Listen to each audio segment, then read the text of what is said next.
Pythons, both threatening and fascinating.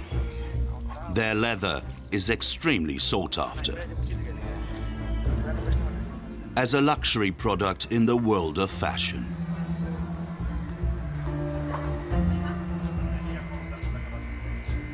Behind the scenes, an industry that is almost uncontrollable.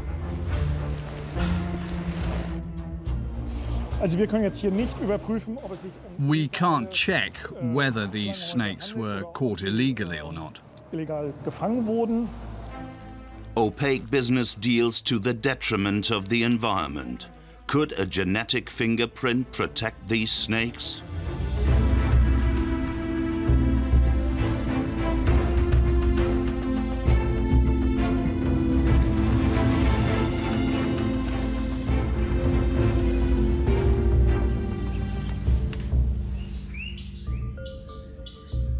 Pythons are native to Africa, Asia, and Australia.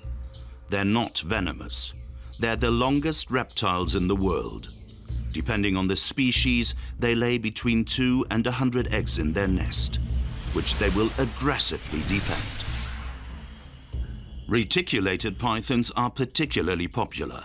The catch quotas are increasing. In some areas of Malaysia, the population nevertheless seems stable. In other areas, this species has become rare. There's no controlling body, but that's exactly what this German biologist is fighting for. Reticulated pythons are among the most surprising and brilliant reptiles there are. My dream is that my studies and others could ensure that pythons and their habitat are protected for the long term.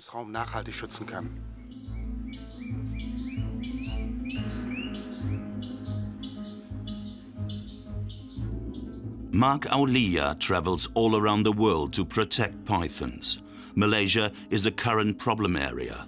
Even though the country's not allowed to export snake skins to the EU, clearly they still find their way into Europe illegally. Teluk Untan, a town in the middle of the country, is believed to be a stronghold of the snake trade. Mark Aulia is an internationally recognized reptile expert, which doesn't make him popular everywhere. But today's snake catchers haven't heard of him. They're happy to take him hunting. They head into the palm oil plantations. The hunters allow us to join them.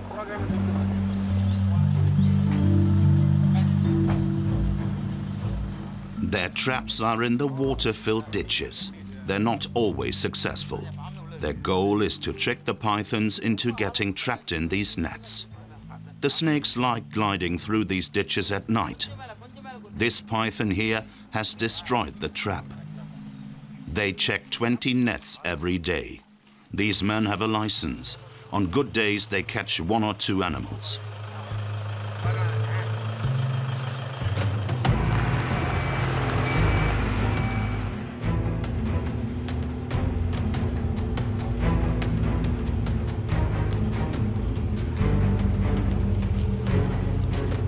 Mark Aulia isn't the sort of biologist who's happy to sit in an office.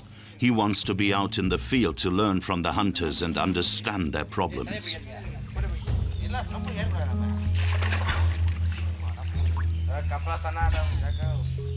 To achieve that, he gives his all. The snake is one big muscle. It's not venomous, but it can crush its victims and stop them breathing. Just recently, a plantation worker died in this manner. This snake looks like it's been trapped in the net for several hours. Once properly grabbed, the exhausted python lacks the strength to defend itself. Okay, careful. Let down.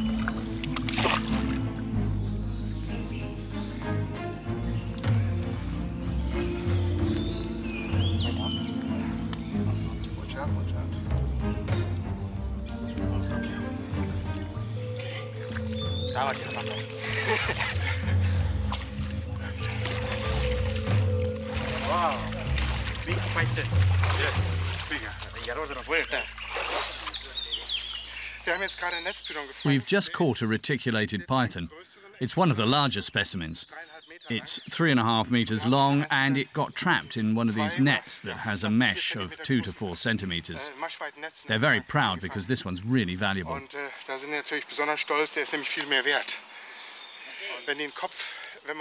If you overlook the head and it bites you, it gets a good grip on you, and then you're in trouble.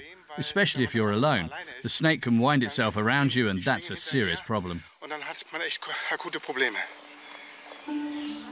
25 euros per snake. That's a lot of money for these men. Money they can use to feed their families. These reptiles are a commodity. Species conservation is a foreign concept to them.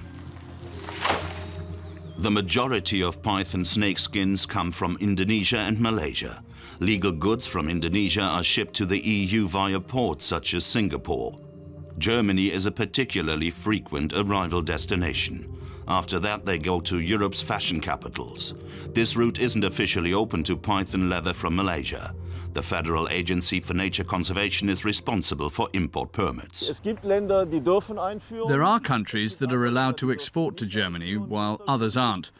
That's because when it comes to animals taken from the wild, we have to check whether they were taken in a sustainable manner.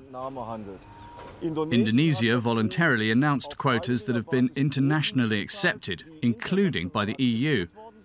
Other countries haven't announced quotas. We have no data. That's why these countries, Malaysia, Laos and Cambodia, aren't given a permit. Final stop, the fashion world. The snake leather is turned into exclusive ladies' handbags or into expensive men's boots. Processed in Milan or Paris, the 25 euros for the snake become a luxury item often worth several thousand euros. Hamburg Airport. Every year, tens of thousands of snake skins go through customs. Every one is a dead animal. There are 2,000 today. The snake skins originally come from Indonesia. They come here via Singapore. We have the export permit numbers from Indonesia and Singapore. That matches with the import permits from Germany, from the Federal Agency for Nature Conservation. We have 2,000 snake skins weighing 600 kilos. The total value of this shipment is around 200,000 euros. We have to be careful not to damage the goods. You can see the scales here very well. It's clearly a snake.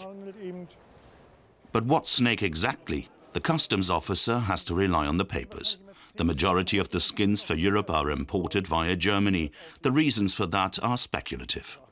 It could be because the logistics work relatively well here, because we're experienced. So they have good experiences with us. They don't have to try out other places. The German bureaucracy, apparently it's appreciated in Asia. The customs office knows many of the European middlemen. They've been using Hamburg as an entry port for years. We're not able to tell whether these snakes were caught illegally. We can only check the papers. We look for signs that these skins have come from a different country. We look at how they were transported. If there's anything suspicious, we investigate further. The officers can't rule out that illegal snake skins have been mixed in with the legal ones. It's impossible to determine the countries of origin exactly. A simple X-ray won't provide answers, but a scanner that checks the genetic material could be a possible alternative.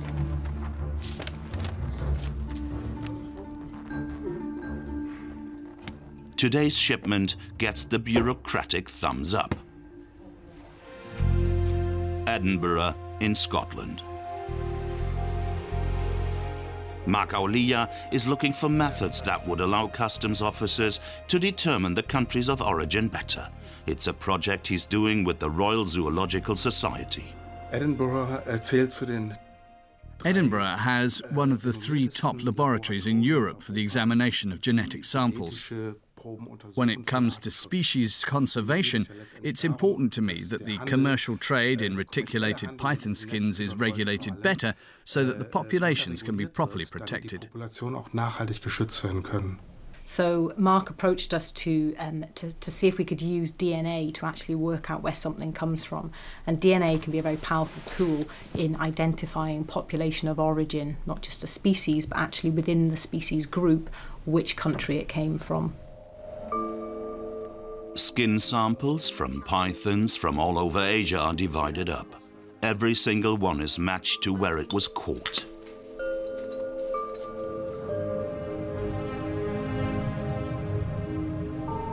The unmistakable DNA pattern reveals the origin. This is how they want to decipher the python coat.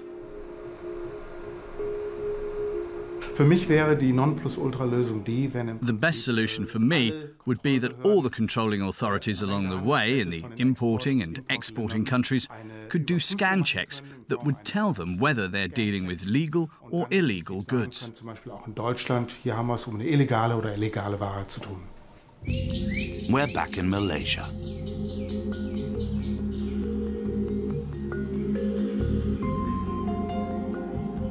To achieve his goal, Mark Aulia needs several python skin samples. It's a tough job.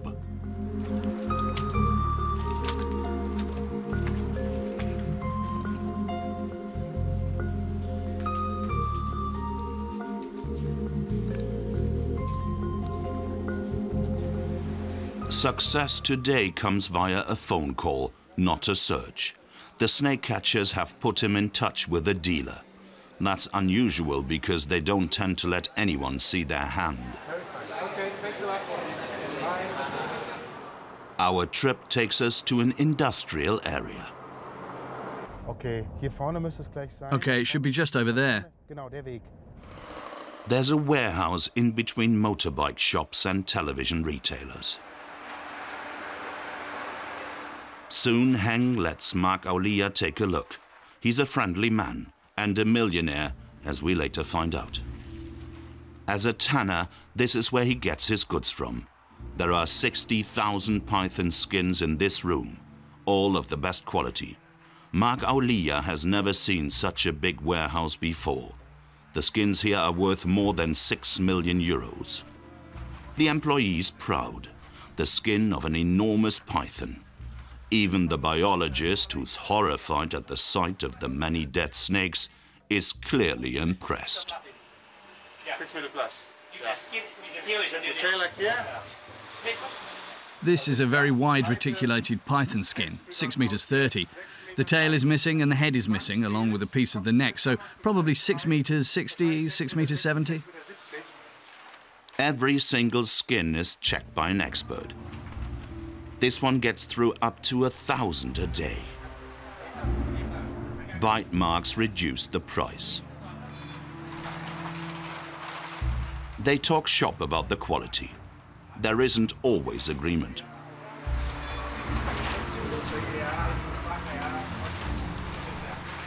Snakes destined for export tend to have a length of 3 meters and a width of 30 centimeters. Everything's recorded and the total price of individual batches calculated.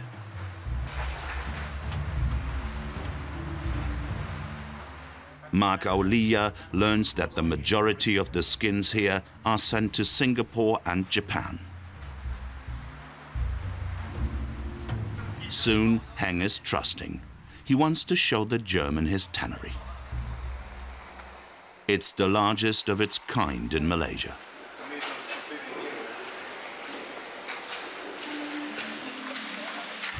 Tan skins are dried on long slats here.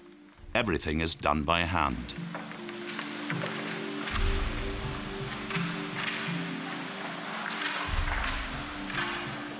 Most of the 50 employees live in the factory. Their accommodation is in the attic.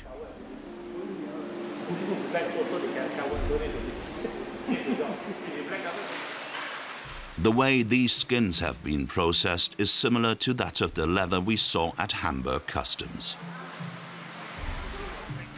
Ironing the skins gives them a sheen.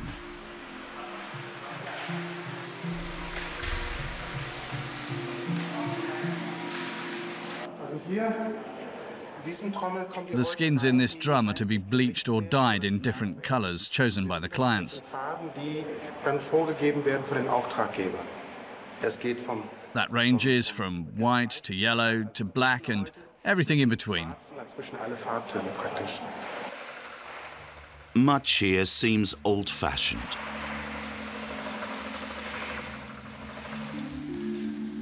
There are no European workers' protection standards. This machine, weighing 2 tons, races closely past these fingertips.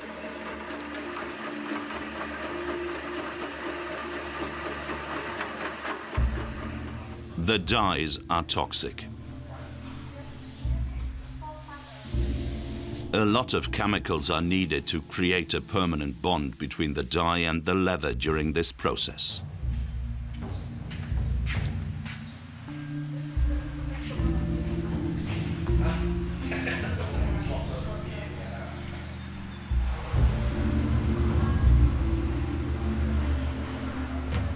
Mark Aulia won't let any opportunity pass him by. Whenever it's known where a snake was caught, he takes a sample. He gathers them in envelopes and can later import them into Germany with an official permit. That's necessary even for a tiny bit of snakeskin. Pythons are a protected species. But the more the skins have been treated, the harder it will be to attribute them later in the lab.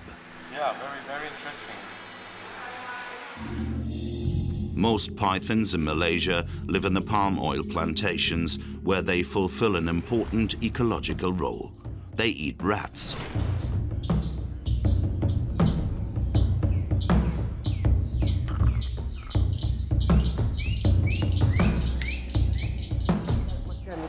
The decline in the python population has dramatic consequences for the plantation owners. The rats multiply and destroy the harvest. You can see rat bite marks here. Rats only ever eat the top, then they're full. While the plantation owners complain, the rural population are glad about the decline in pythons.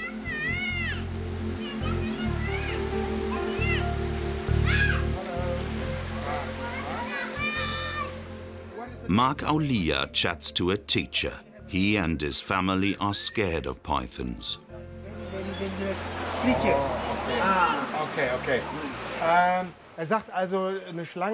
He says that snakes are very dangerous in Malay tradition. That's why they keep their distance and want to protect their children. A child would indeed be easy prey for a python. There are many legends of murderous giant snakes that become particularly active during the monsoon season.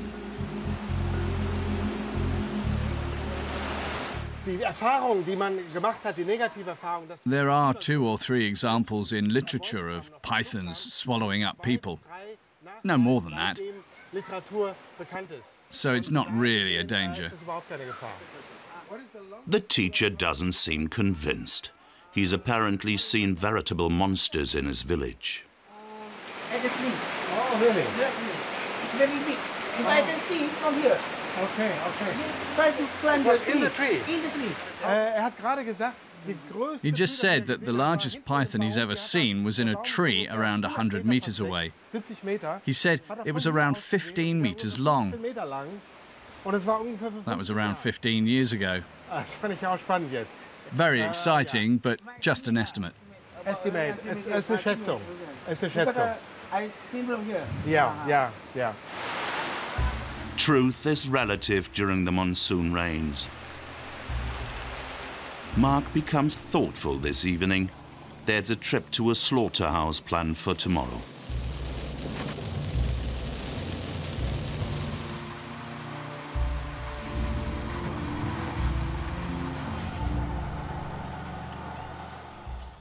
It's apparently somewhere here, hidden in a palm oil plantation. It's the largest python slaughterhouse in the region.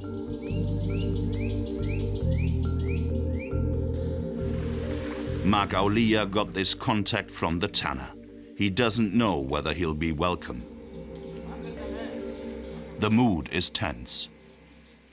Lau Big Hawk is well known in the python business. His family has been making money this way for decades. It's not just snakes that are killed for fashion here. This slaughterhouse processes countless monitor lizards as well. The animals await their end in a concrete basin. The conditions are unacceptable from a European perspective.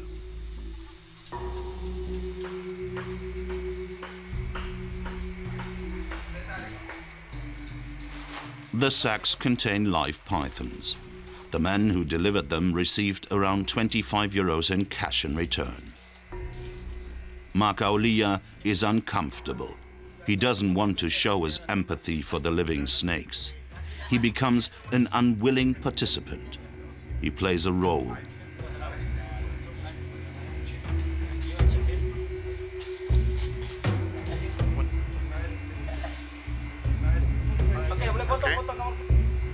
Okay.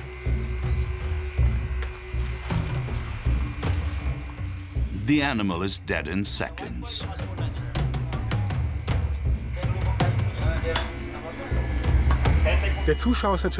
Onlookers are appalled when they see how these reticulated pythons are beheaded. At the same time, millions of chickens are beheaded in Germany. But chickens aren't wild animals. These pythons are, and that's the problem. 25 pythons are killed this afternoon. The bodies convulse for up to 2 hours after being beheaded. Animals that had a purpose in the ecosystem. Because the number of inexpensive wild animals is in decline, the butcher has become a breeder. He proudly shows off his farm to Mark Aulia. There's a python in every crack. These pythons were caught in the wild. He wants them to reproduce here under difficult conditions, but so far to no avail. Farmed animals would be easier to sell on the international market, but they're more expensive because of the tricky farming conditions. The beheaded pythons are hung on a hook to allow their blood to drain. It's unbearable for the biologist. I'm definitely suffering. I don't know how I get through this situation, but collecting data allows us to change something in the end.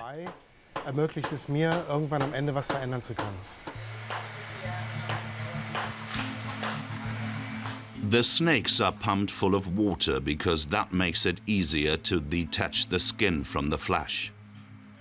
Other slaughterhouses use compressed air, sometimes when the snakes are still alive.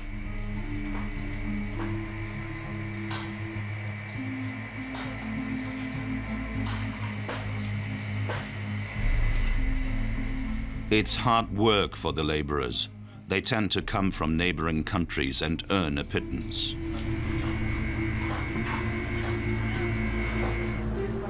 Finally, the skins are stretched out to dry. Very hot. The butcher's creative. He'd like to bring his own collection onto the market. He's already implemented some initial ideas. You can't argue about taste.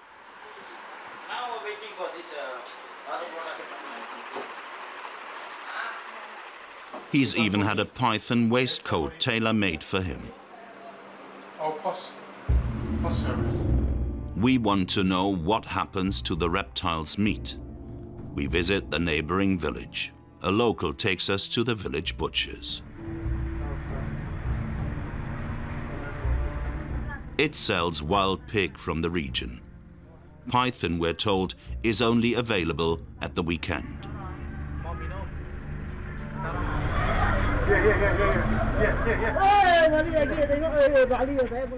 Next door, a neighbor kills a monitor lizard.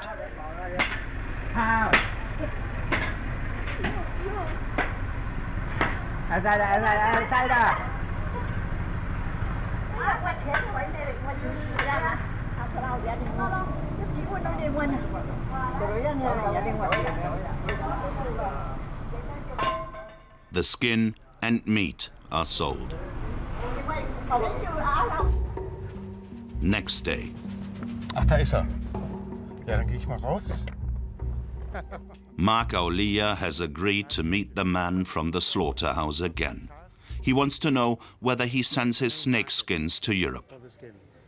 He was tense yesterday, but today Lau Big Hock is more relaxed. He reveals more to Mark about the trade routes to Europe.